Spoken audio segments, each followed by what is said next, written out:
Trilhas da Democracia de hoje recebe o professor de Políticas Públicas em Educação e ex-reitor da Universidade Federal do Rio de Janeiro, Roberto Lerrer. Roberto, seja bem-vindo ao Trilhas da Democracia, é um prazer recebê-lo nessa nossa arena de diálogo. Uma alegria muito grande estarmos juntos, Marco. Excelente iniciativa que vocês estão construindo. Muito feliz de estarmos juntos. Roberto, você foi reitor da maior universidade federal do país, a UFRJ, entre os anos de 2015 e 2019. E há, entre várias peculiaridades, uma que chama atenção, que é o fato de você ter sido reitor da UFRJ durante 3 mandatos presidenciais. Você pegou uma parte do governo Dilma, você pegou o governo de Michel Temer e também o início do governo Bolsonaro. Eu te convidaria a fazer uma reflexão, uma análise de conjuntura do que foi enfrentar à frente da UFRJ essas 3 experiências de governo tão distintas assim entre si. Nós vínhamos de um contexto, Marco, de expansão das universidades federais, uma expansão, a meu ver, muito importante para o país. Crescemos o número de universidades, enfim. Então, havia, inicialmente, uma expectativa, ainda em 2014, uma expectativa de que as universidades federais iriam concluir um ciclo de expansão. Quando assumi a reitoria, nós já vivemos o primeiro grande baque econômico, que foi o enorme contingenciamento de recursos de 2014 para 2015. Então, eu assumi com 60 milhões a menos no orçamento, que para o UFRJ é uma queda muito acentuada, no momento em que o governo Dilma já estava abertamente sendo desestabilizado. E é claro que isso levou o governo Dilma a perder muito da sua capacidade de governança, em virtude da desestabilização profundamente antidemocrática que estava em curso. A partir daí, tivemos o governo Temer, que resulta de uma ruptura que é claramente uma ruptura em desacordo com os princípios fundamentais da Constituição Federal Brasileira, governo que também tinha como horizonte temporal um mandato reduzido, já marcado pelo intento de uma profunda reforma do Estado, que foi a Emenda 95. Então, os contingenciamentos seguiram acontecendo no governo de Michel Temer e, sobretudo, nós já tivemos no governo Temer mudanças em relação às expectativas em relação ao futuro das universidades federais brasileiras. E depois, com o governo Bolsonaro, o quadro torna-se ainda pior, muito pior, incomparavelmente pior, na medida em que o governo Bolsonaro não apenas tem, digamos, uma razão econômica contra a existência do público, das universidades públicas, da ciência e tecnologia, dos institutos de pesquisa, como é movido pela guerra cultural que leva a presidência da República a investir ideologicamente contra a ciência, a cultura, a arte. O desapreço do governo federal em relação às universidades não decorre, portanto, só de uma motivação fiscal de reduzir gastos públicos, mas também é uma motivação profundamente ideológica, é uma motivação de projeto de sociedade, de concepção de sociedade contra toda a herança iluminista, contra a herança dos valores democráticos advindos da Revolução Francesa, em suma, um período de trevas, um período muito áspero, se estruturou, ganhou densidade a partir do governo Bolsonaro. Roberto, você viveu um período que foi um período de crescimento dessa falácia que é o combate ao marxismo cultural. Como é que, dentro da administração, na relação com os docentes, na relação com os discentes, com os técnicos administrativos, ou seja, como é que na administração, no diálogo com os cientistas, particularmente com os cientistas sociais, com a área de humanidades, você sentia essa afronta, né, do discurso que, no final das contas, acabou saindo vitorioso na eleição de 2018, da guerra declarada ao marxismo cultural?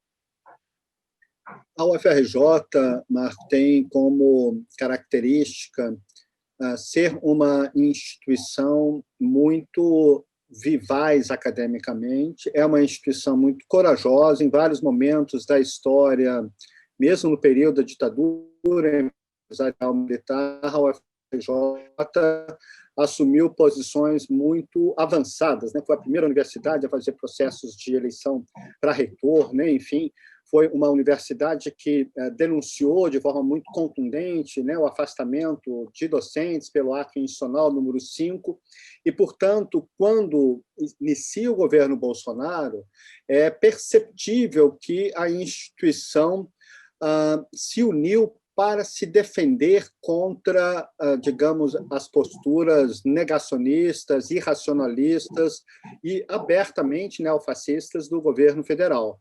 A universidade entendeu que vivia um momento e vive um momento de perigo e, portanto, houve uma coesão em relação à defesa do pluralismo teórico, da liberdade de cátedra, muito acentuada, e isso é um processo muito digno das nossas instituições universitárias, que compreenderam o perigo.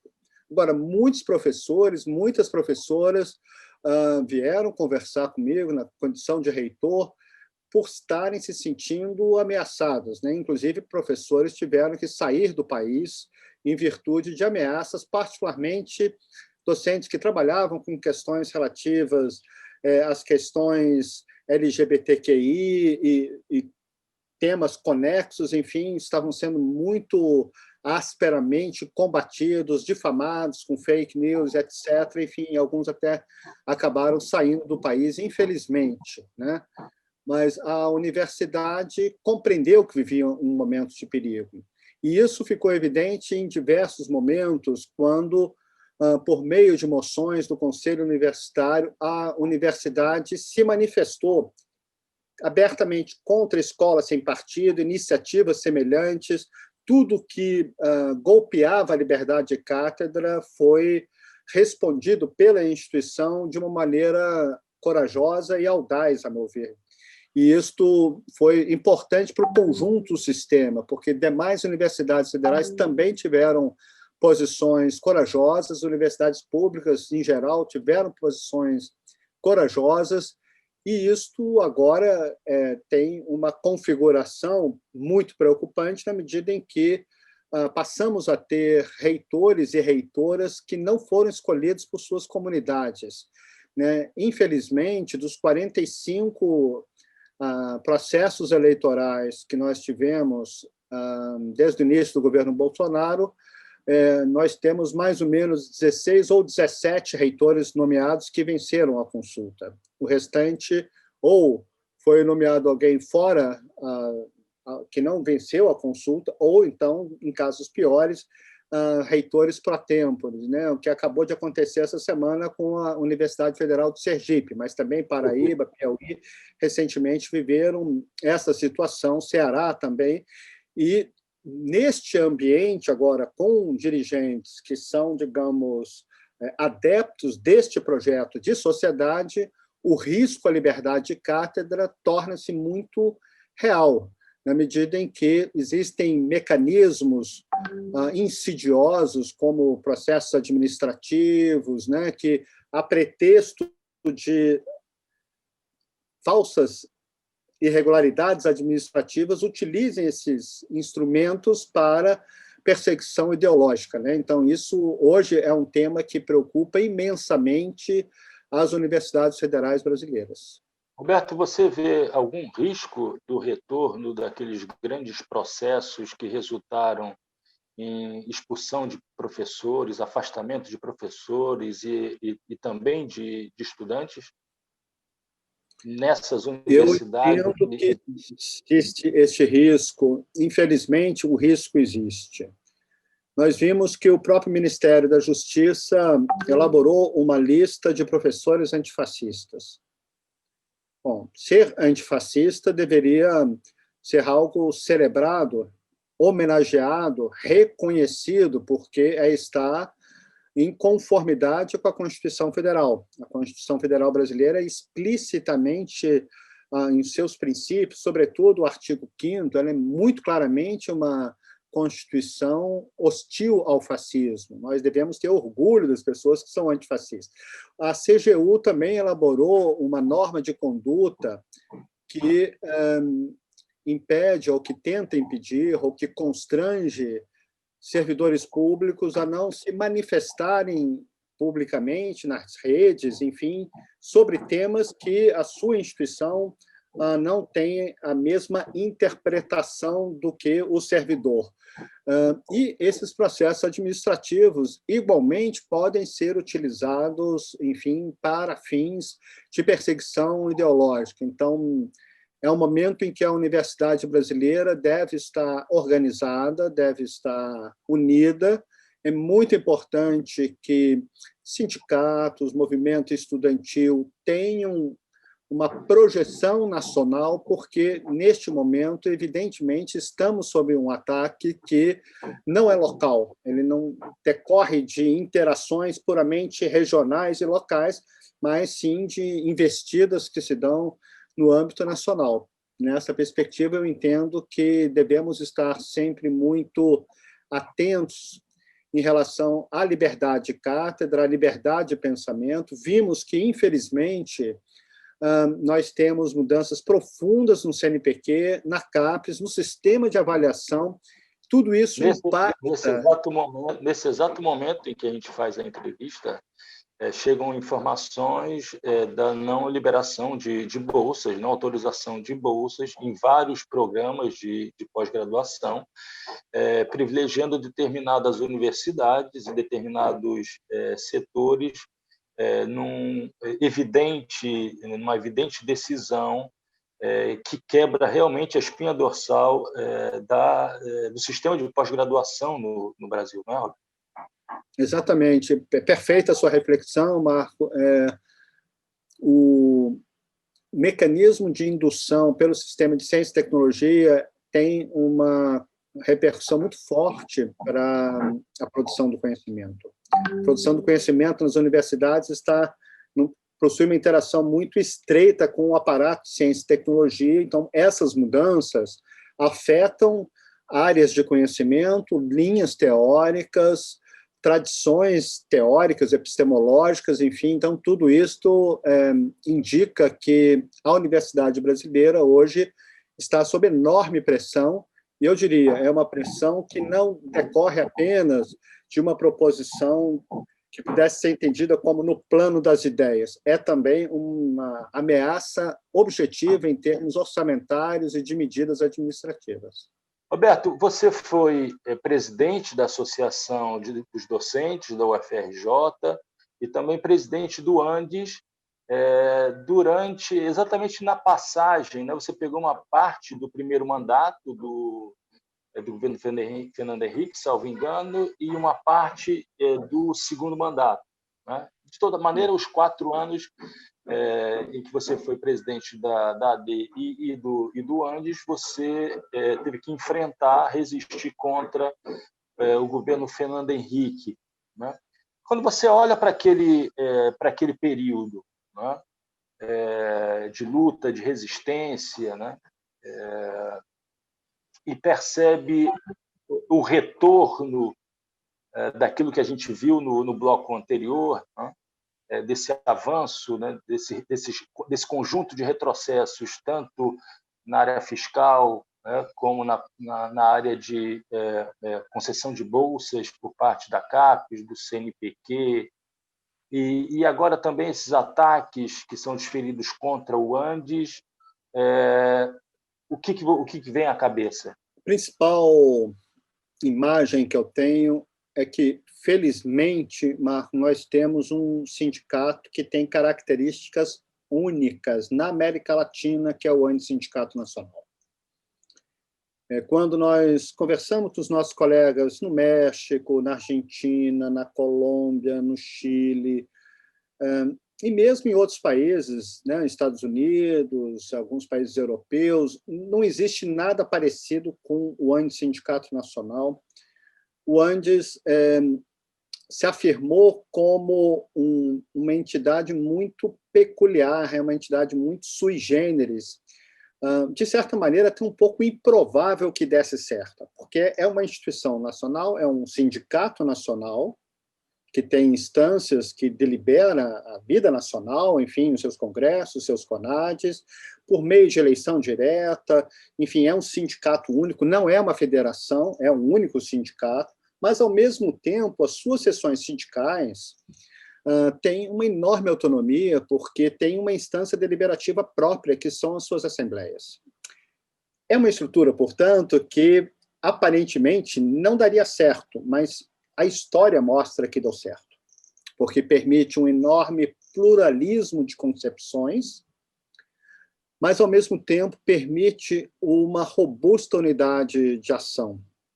E, por isso, o Andes sempre foi muito combatido pelos setores que querem, seja promover reformas negativas do Estado, reformas negativas da Previdência, mudanças na educação brasileira, regressivas, enfim, o Andes sempre teve um papel muito organizador da defesa da educação pública, sem nenhuma arrogância, sem nenhuma, digamos assim, pretensão hegemonista.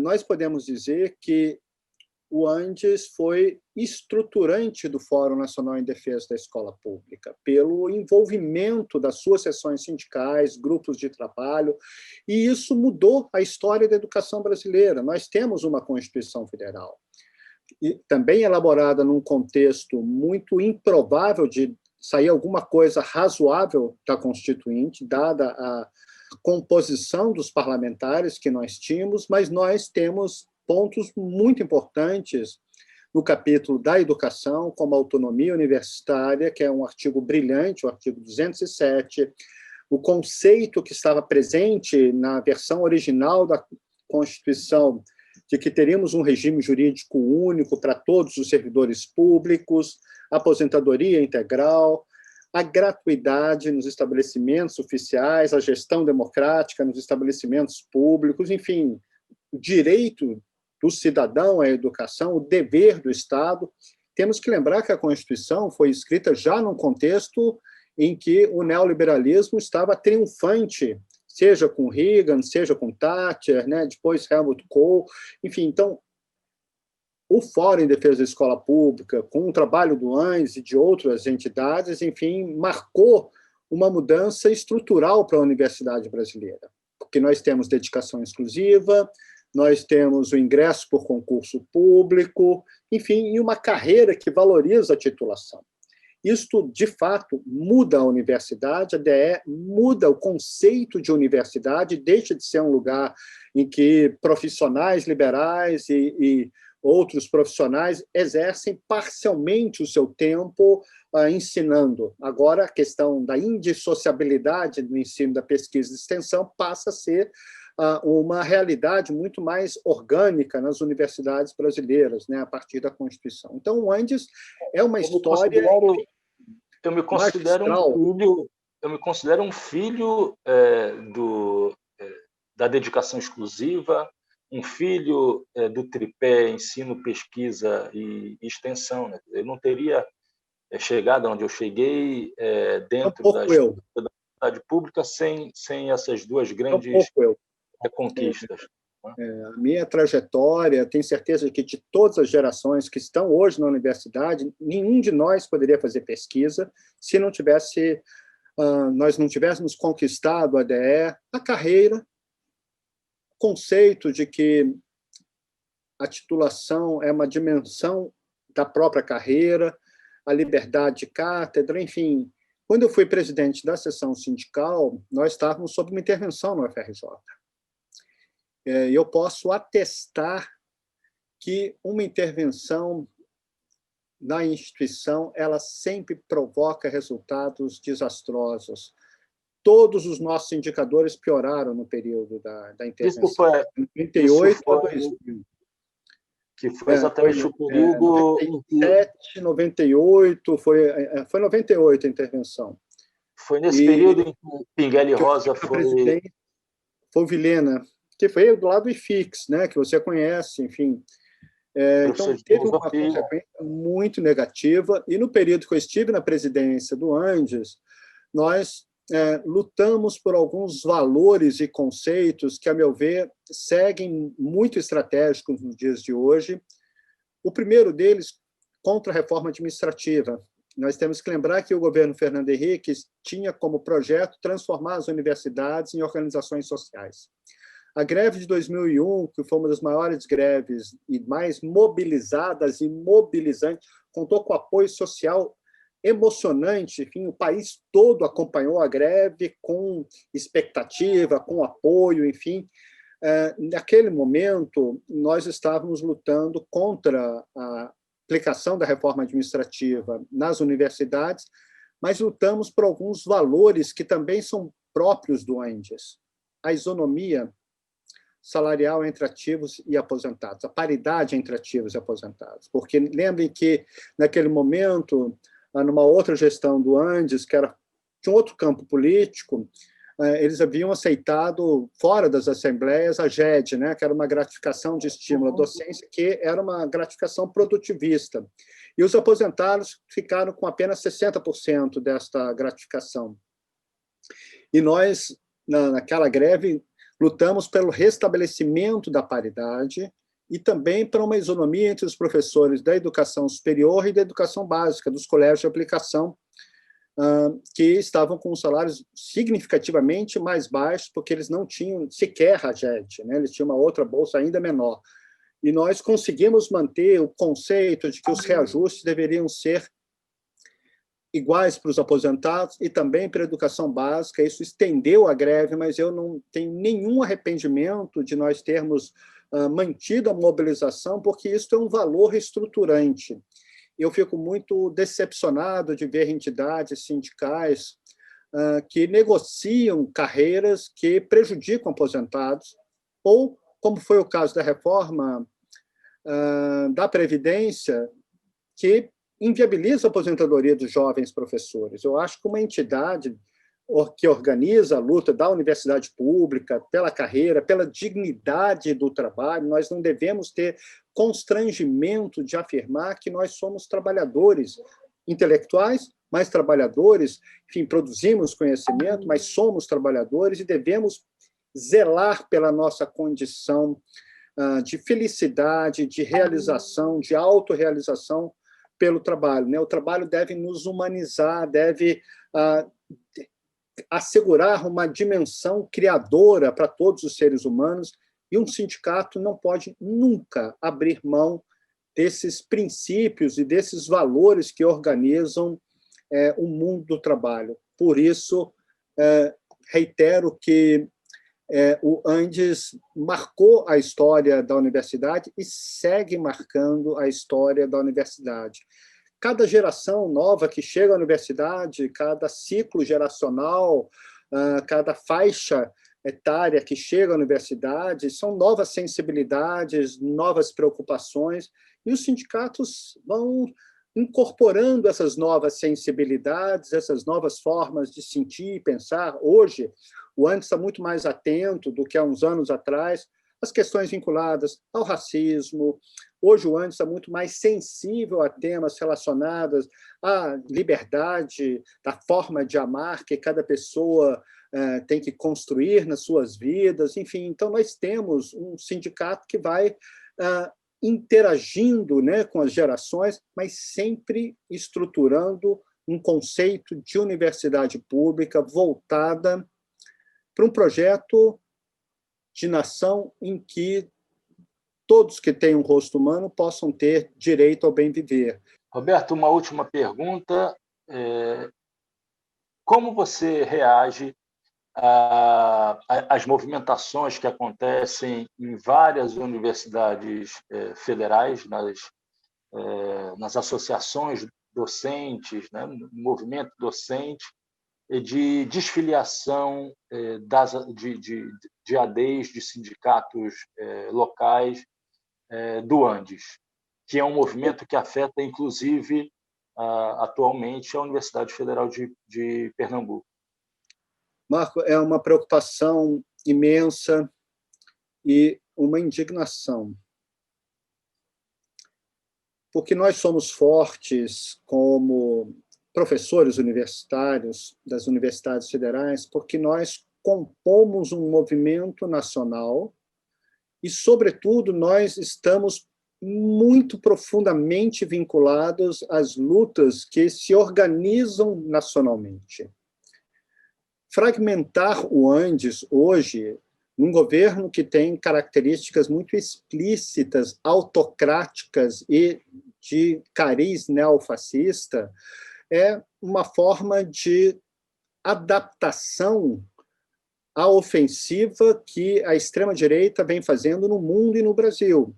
Nós precisamos fortemente de entidades que organizem nacionalmente as lutas, com acúmulo coletivo. Nós não podemos nos furtar de escutar as vozes das professoras e dos professores da Universidade Federal de Pernambuco. A Universidade Federal de Pernambuco é uma universidade que está no coração das universidades, entre aspas, clássicas brasileiras, né, dos anos 40. É uma universidade com enorme capacidade de pesquisa. Nós necessitamos das vozes, da energia criadora, da capacidade organizativa, da mobilização das professoras e dos professores da Universidade Federal de Pernambuco. Por isso, as universidades que hoje estão em processo ou que vislumbram a possibilidade de abandonar um horizonte nacional, eu sugiro que avaliem, ponderem, conversem, discutam se, de fato, esta é uma alternativa sábia no momento histórico que nós estamos vivendo.